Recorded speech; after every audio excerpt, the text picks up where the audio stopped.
जय श्री कृष्ण दोस्तों। टोटल भक्ति 04 चैनल पर आपका फिर से स्वागत है। आज हम बात करने जा रहे हैं श्री कृष्ण जन्माष्टमी के बारे में।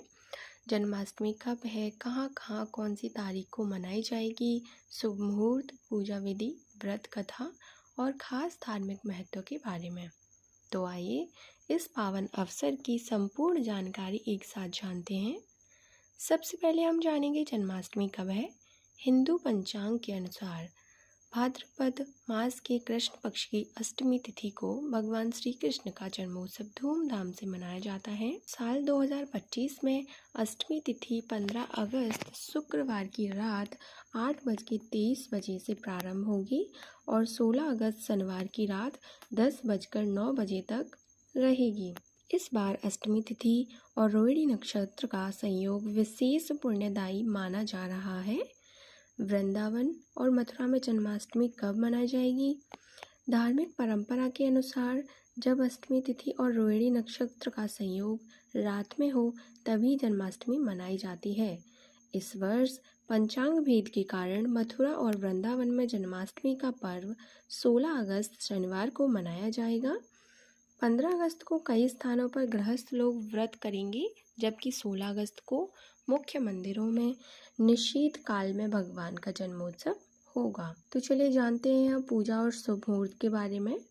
भगवान श्री कृष्ण का जन्म रात के 12 बजे हुआ था, इसीलिए निशीत काल पूजन का विशेष महत्व है। इस वर्ष निशीत काल पूजा का शुभ मुहूर्त 16 अगस्त की रात 11:59 से 12:45 तक है। इस समय भक्तजन झूला सजाते हैं, माखन मिश्री का भोग लगाते हैं और श्री कृष्ण का जन्मोत्सव मनाते हैं।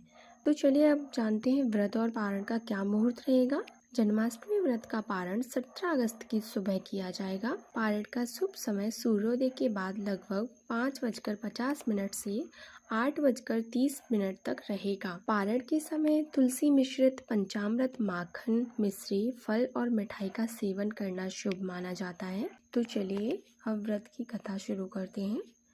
एक समय की बात है, मथुरा नगरी में अत्याचारी राजा कंस का राज्य था। उसकी बहन देवकी और उनके पति वासुदेव जी के विवाह के समय आकाशवाणी हुई थी कि देवकी की 8वीं संतान कंस का अंत करेगी। कंस ने भय के कारण देवकी और वासुदेव को कारागार में डाल दिया और उनके बच्चों को जन्म होते ही मार डाला। जब 8वां पुत्र हुआ तब आधी रात को भगवान श्री कृष्ण के रूप में स्वयं विष्णु प्रकट हुए। उन्होंने वासुदेव को आदेश दिया कि वे उन्हें गोकुल में नंद बाबा के घर पहुंचा दें।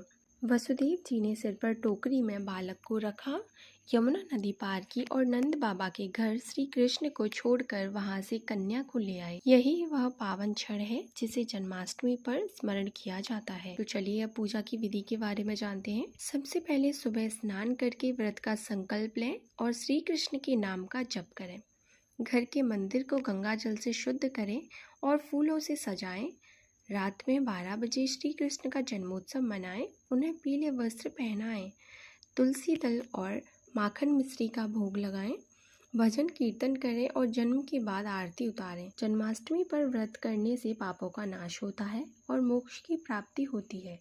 भक्त भाव से की गई पूजा से जीवन में सुख समृद्धि, संतानों का कल्याण और घर में शांति बनी रहती है। शास्त्रों में कहा गया है, व्रत में जन्मे श्री कृष्ण का स्मरण करने मात्र से ही जन्म जन्मांतर के पाप मिट जाते हैं। श्री कृष्ण के जन्म के 6 दिन बाद अष्टमी तिथि के बाद वाली षष्ठी तिथि को कान्हा जी की छठी मनाई जाती है। साल 2025 में यह पावन अवसर 21 अगस्त गुरुवार को मनाया जाएगा। इस दिन विशेष पूजन, झूला झुलाना और माखन मिश्री का भोग लगाया जाता है। तो दोस्तों, इस प्रकार जन्माष्टमी का यह पर्व प्रेम, भक्ति और आनंद से भरा हुआ है। आप सभी को श्री कृष्ण जन्माष्टमी की हार्दिक शुभकामनाएं। जय श्री कृष्ण।